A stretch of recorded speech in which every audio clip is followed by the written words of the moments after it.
Los nachos, amigos, and welcome to Record Breakers, your wonderful podcasts for music, fun, and sharing, and caring, and comparing, and bearing all of your soul,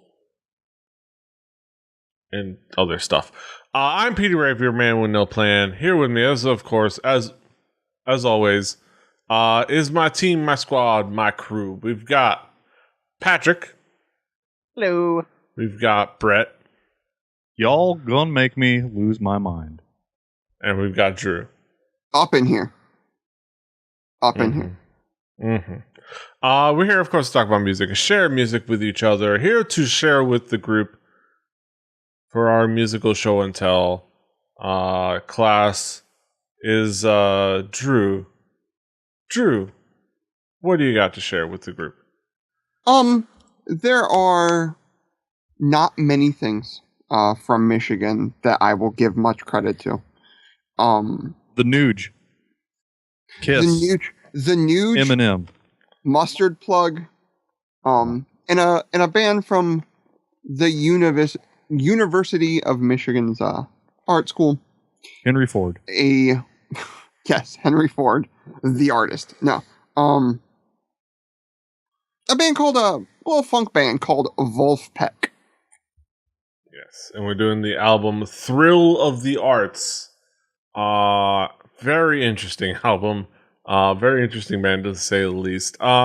Patrick, what were your expectations coming into this album?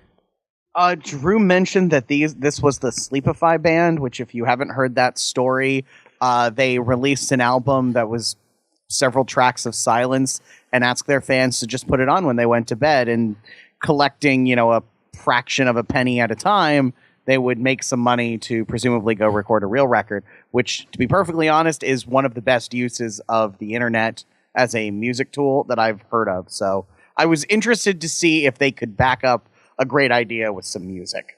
Mm-hmm. Brett, what were your expectations coming into this album? I think I had heard some of this music before. Attach everything that was previously just said moments ago, because that's the only thing I knew about this band by name. I think back in the music shop, I heard some people playing this stuff over the stage speakers that we had set up for playing music that only weirdo musicians would want to listen to, scaring off all customers that want to buy musical gear. Yes. But yeah, this would be one of those that I think I heard. One of those bands.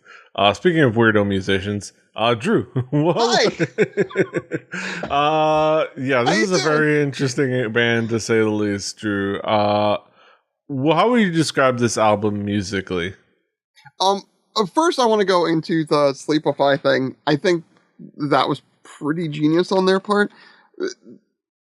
Spotify only plays royalties when you play more than 29, or what was it? I think it was 29 seconds of a song. Once you go over that, once you go into 30 seconds, they pay royalties. So literally every song was 30 seconds. You put it on repeat and they kept gaining royalties. They did an entire tour that was funded off of that, and everybody could come in for free because of it. Like, it was completely open, which I think is pretty kind of cool.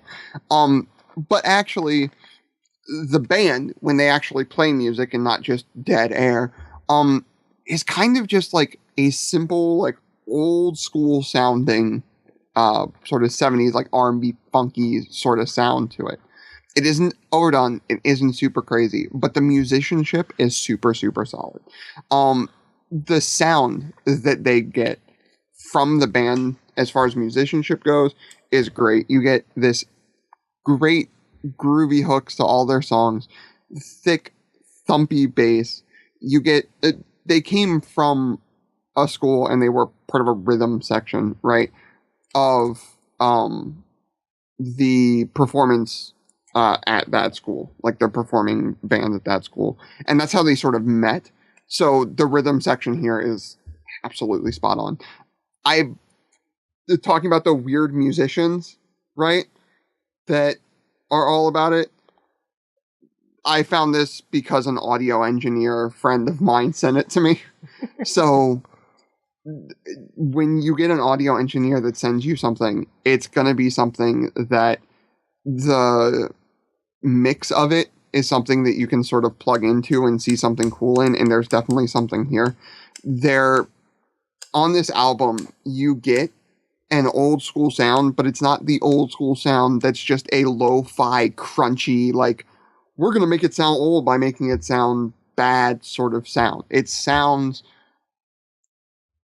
to me, it sounds like if you were driving back home, this album specifically from them, if you were driving back home to catch, like, Welcome Back, Cotter. Henry Ford. I almost said Carter, and I'm like, that's not right. Yeah. Hey, Mr. Carter. But if you were driving back home to watch Welcome Back, Cotter, I feel like this would fit on that radio because of that tone.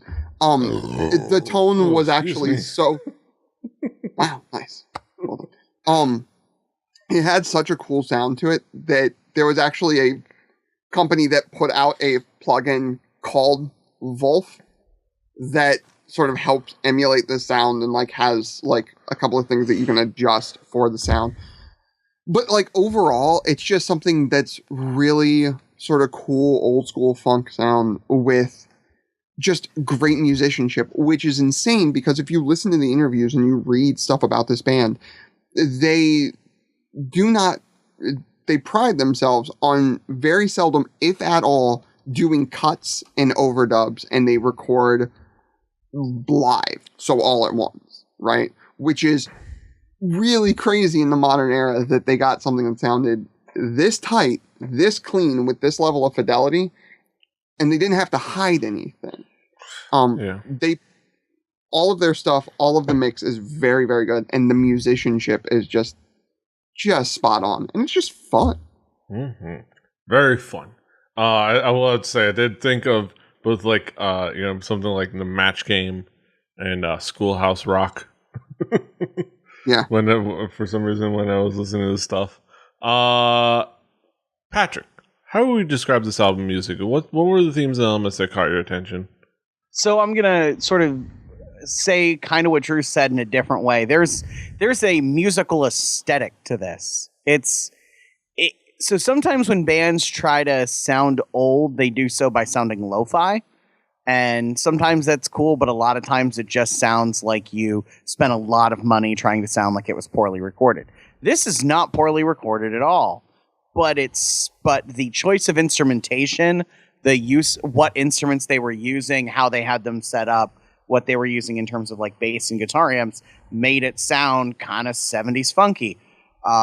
In like all the right places. That is sort of the overwhelming thing, is just this aesthetic of something from another era without it, with all the advantages that we've gained in terms of being able to record at a really high fidelity these days for relatively little money. They clearly did that, but they did it so they could sound cool and old school. As Drew said, instrumentation's very good. There are a ton of different instruments that get featured on here in one form or another, and lots of cool, how did they make that sound? Because I know they didn't do it in a computer sounds, which is always fun. There's a moment in one of the songs that I'll get to later is like where you're like, is that an organ or is that a bass going through an octave pedal? Because it's one or the other or both or something, and I have no idea what it is. And there's a lot of those kind of cool, like weird, somebody spent way too much time trying to figure out how to make this sound stuff going on. Mm-hmm. Brett, what would be the themes and elements that caught your attention on this album? I mean, it's 70s AM radio sound. Sort of has some Motown feel. It has the funk, but not the mothership type. It's got variety of musical instruments that you would think of with that kind of music, like that electric piano, that Steely Dan electric piano, as I like to think. That was on public television children's shows way past the time that anybody was using the electric piano for real music. It's got the overdrive organ. It's got a bunch of the everybody sings mentality. So everybody gets to pipe in, and it's got bass guitar. We'll get into that. It's got a wide range of sounds. It never really zeroes in on one brand of sound. It sort of floats around. You get some jam band feeling sound. You get some straight up funk, and you get a fart joke that goes on for a little while. It's really it really spans the entire genre, even though I can't really pin it down to a genre. Yeah. A cool thing. Jack Stratton grew up in Cleveland Heights, Ohio. So a really cool thing. I did not know that. That's awesome. True. What would be some of the key tracks for you, and why is it Funky Duck? I actually didn't mention Funky Duck because I figured everybody else would mention Funky Duck. So welcome to Wolf Records. It breaks in really quick with some really cool piano that's just really, really fun. The bass in the mix, I think, is right where you want it for this type of song. And it's a rhythmic, sort of dancey piece that, like, for the past year, I've put this on when I've had, like, a super bad day, and I've never not had a smile on my face. Rango 2, I wanted to pick out because of the guitar on this record. The tone, the play, the movement. It just was really, really great. And the guitar in the beginning and how it goes into the bass line and how they start to play off of each other. As a musician, I can picture in my head them sitting in like a basement or like a back room somewhere, and like those two guys sitting there playing their instruments, sort of jamming out, and them coming to that group and just finding it because they're just jammed together and they have this rapport with each other. And having the good common sense to say, okay, we found something cool. We need to make sure to block this out, write it down, and refine it later because this is awesome. And then Christmas in LA, I wanted to mention because while most of the record, what hits me personally is the musicianship and the instruments and like how great and fun and dancey and hooky the music is, Christmas in LA like blindsides you with this like really cool voice. Channels that like late 70s pop soul thing really, really well, in my opinion. Very like Jackson 5 New Edition sort of feel to it. And that was it's just really fun to hear that sort of thing come out. So. Yeah. I like that one of the influences on the Wikipedia mentioned is Muscle Shoals. And they've got the Swampers. Patrick, what would be some of the key tracks for you? Funky Duck. That's got this crazy intro, which I think is an electric organ or something through an octave pedal or something. It just sounds mean and cool and like it's a really, really peculiar sound, and it sucks me in immediately. And then the vocals are just kind of fun and silly, and like sometimes music needs to be a little fun and silly. I mean, the song's called Funky Duck. That's as deep as it gets, and that's okay. And then Christmas in LA.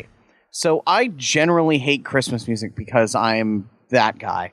I think it's mostly terrible. This is just a good song with some fucking jingle bells on it, and it makes it okay. The vocals are really, really good, which happens more than once on this record. I'm still trying to figure out if there's 4 guys in this band or 45 guys in this band, because I see varying evidence to both. But whoever they get to do all like their vocals on different tracks tends to be really good, and there's like some cool piano banging going along, and it's just a fun song. And then shout out to what I'm sure Brett will talk about, Guided Smile Meditation, mostly because I was walking through the grocery store today listening to it. Just like it's the most surreal thing to listen to when you're in the chip aisle. Yeah.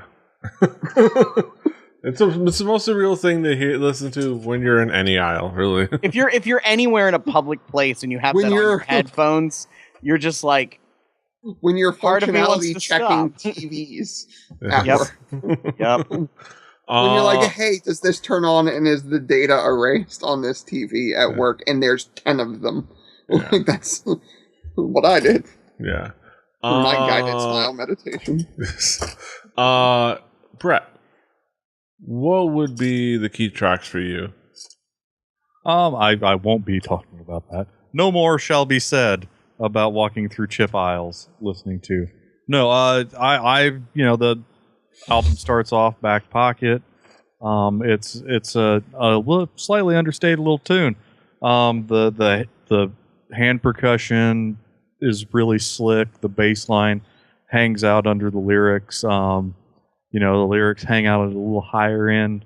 It's a really good sonic sandwich. As the song goes, the bass gets a little more time to shine. They add in winds. It's a pretty tight song. Walkies is a display of what you can do with about a minute if you want to have some fun. They're not blazing new trails, but I bet that's something that they enjoy playing together. The Conscious Club is another great track. The bass is really on point. The hand percussion is great, and the piano is what the glue that puts it all together. I guess I should bring up Funky Duck. It's the song that's probably the most put together, the tightest package that they have here. It's not about a real duck, guys.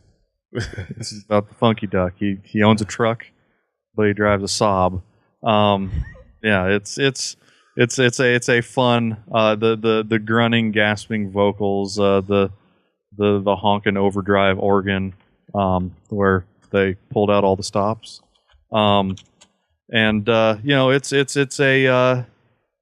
It's a great song, and it doesn't overstay its welcome. I don't know if it's gonna last multiple playthroughs in the future. I think I will be like, oh, hey, Funky Duck, let me play that. I don't think it's going to be my ringtone, but it's a pretty awesome little slice of ridiculous. Yeah. I want to see Funky Duck and Dr. Worm hang out. Yes, because he's on the scene. Yes, He's the first to leave, drinking Ovaltine since he was 14. Yes. He did the first TED Talk. Yes, there's some gold in there. Yes. Yeah, it's fantastic stuff. I don't know that rejoined her, but I forgot. Yeah, some fantastic tracks. We go back around the horn and have some conclusive thoughts. Patrick, what would be your conclusive thoughts on this album as a whole? This is pretty darn enjoyable. I don't think a whole lot of ground is broken, but it wasn't intended to be. It's just a bunch of guys playing some fun, funky music together at a fairly high quality. I really enjoyed it. Now, I'm not sure it's like my favorite thing ever, but it's fun and it's interesting, and I do really like the whole kind of the vibe they're going for. I think it's cool. Mm-hmm. I just remembered, Walkies is also something that Drew and I have met. Well, not Drew, but those of us have to turn in after we're done with our shift. Brett. Not me. What would be your conclusive thoughts on it? I do not have walkies that I turn in at the end of my shift, but I was trying to figure out what the hell is he talking about. Oh, his job. Yeah. Now the world will never know. No, I had fun with this album. I really did. It's everything that I would want out of an album of this style. It sort of it goes different places. It's got variety. It doesn't have a real lull. No down spots that you have to work your way through to get to the other side. It's pretty solid level album. It didn't rock my world, but I'm a second album of a band kind of guy. So let's see second real album of this. I want to see what they got to go forward from here. They're all obviously fantastic performers. The one of the guys was influenced by Thelonious Monk. Did not hear anybody heroined out banging on keys with their elbow, but I would like to see some of that put in. There's some like, just look through the members' information on the Wikipedia. These guys have the chops to do just about anything, and the fact that they chose to do this leads me to believe that they've got some room to stretch out their musical muscles and go in weird ways that aren't just funky duck. Yes, they're cool people. This was a fun record. This is just a fun listen to. Good, cool, like funky, good ride, good times, good feel. Drew, last but not least. Every once in a while, I bring in a band that I know most people are not going to probably enjoy a whole heck of a lot, but I know that for the subsection of people that do, this is a band that has a lot to give. They are very accomplished musicians. I think that this shows that, and like Brett was saying, if you will look at like their Wikipedia page and you look at sort of where they come from, their backgrounds, their influences, like what they want out of music, like they have a lot of room to grow as something. This is their first studio album. They had other stuff on there. A lot of extended play stuff, a lot of like one other album that they released on Spotify that was like sort of a liver thing. They didn't really go into a studio and like really sit and think through it and stuff like that, but it's still good.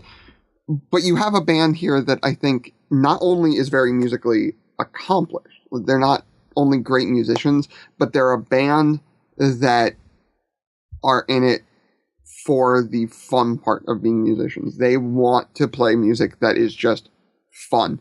And a lot of times when you get like really like fantastic, like studied, learned musicians together, they get really uptight. And this isn't that. This is, if you're out there in your idea of good, like fun music also has a lot of depth to it, I think that this is a band that deserves to be heard. Mm-hmm. They definitely should check it out. I will find it hard to imagine anybody disliking this album. But yeah, it should be a good ride for some people, man. Get some good funkiness in your life. But yeah, those are our thoughts on Vulfpeck. Let's get to our haiku reviews, where we sum it all up in poetic form.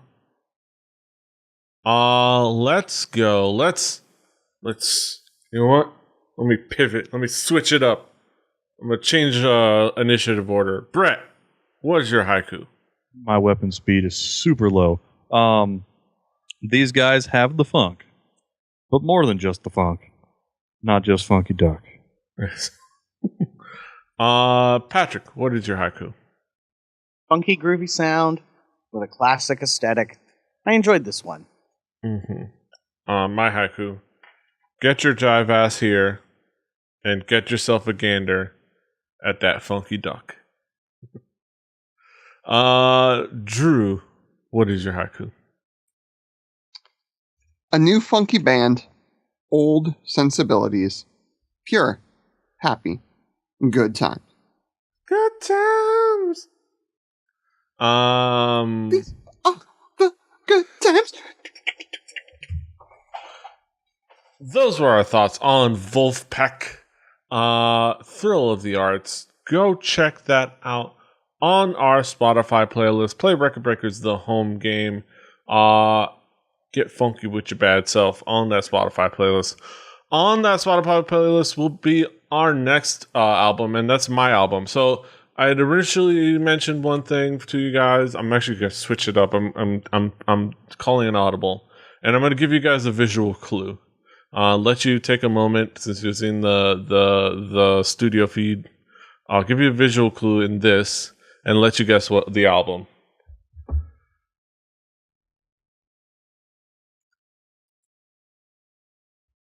I can't see it on my head. Let me get it a little bit bigger. Can you read those numbers? in Broadway?